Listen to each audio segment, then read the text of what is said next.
Dalam waktu kurang dari 10 menit, kamu bisa paham tentang apa itu balance scorecard, KPI, dan bagaimana hubungan mereka. Kita mulai dari sekarang.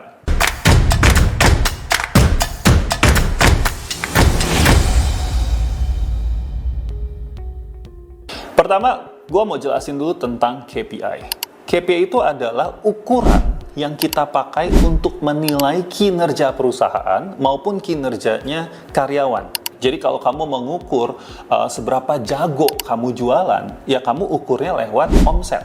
Kalau kamu mengukur seberapa kamu jago dalam memuaskan konsumen, ya berarti kamu ukurnya lewat skor dari hasil survei kepuasan customer, dan seterusnya. Pada zaman dahulu kala, perusahaan-perusahaan itu cuman mengukur aspek finansialnya saja atau keuangannya saja. Jadi KPI mereka itu ya berbau-bau keuangannya aja. Nah, lalu adalah nih David Norton sama Robert Kaplan ya. Dia memperkenalkan yang namanya balance scorecard. Karena dia melihat bahwa ketika perusahaan hanya mengukur dari sisi keuangannya saja, ini bisa menjadi resiko bahwa perusahaan ini tidak berlangsung lama atau tidak sustainable.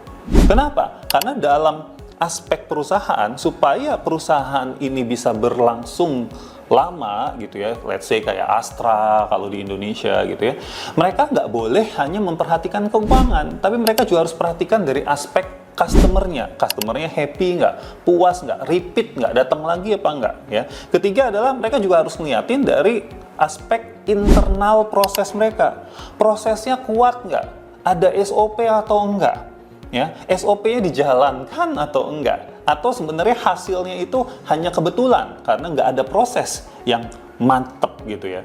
Nah, yang keempat, perusahaan itu juga butuh untuk memperhatikan dari aspek learn and growth. Salah satunya adalah aspek manajemen sumber daya manusianya.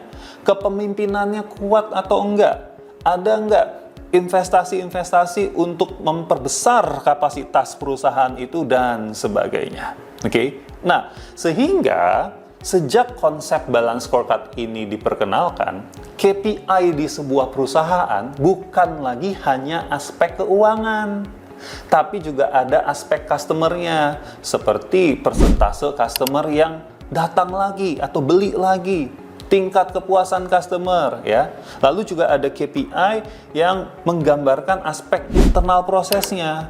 Misalnya adalah berapa banyak jumlah temuan audit terkait dengan pelanggaran proses. Ya, berapa persen dari produksi kita yang bisa kita hasilkan dibandingkan dengan target dan seterusnya. Di aspek learn and growth ya, ini juga ada KPI-nya. Biasanya misalnya turnover dari karyawan untuk melihat sehat nggak nih organisasinya, atau banyak karyawan yang nggak betah terusnya resign ya.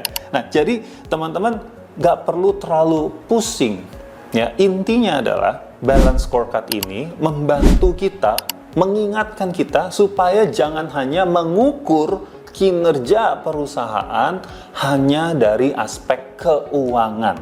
Ya, pertanyaan berikutnya, apakah setiap karyawan ya, KPI-nya itu harus memenuhi aspek balance scorecard keempat yang tadi?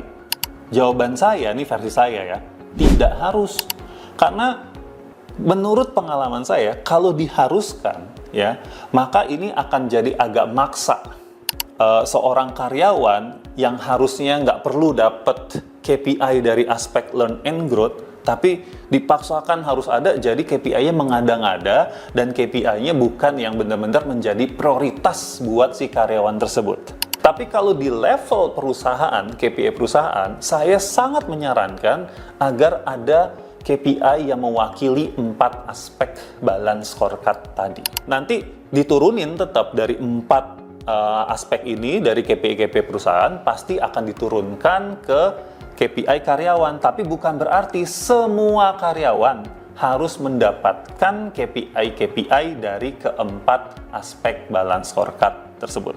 Semoga kamu jadi bisa paham nih ya, tentang apa itu balance scorecard dan apa itu KPI serta bagaimana hubungannya. Udah, nggak usah pusing-pusing lagi ya, kamu cukup tahu hal ini saja ini hanya untuk membuat kamu punya pola pikir yang lebih terstruktur dalam membangun KPI. Jelasnya lagi, ini versi advance-nya sedikit ya. Balance scorecard ini juga digunakan untuk membuat strategi perusahaan, bukan hanya KPI perusahaan ya.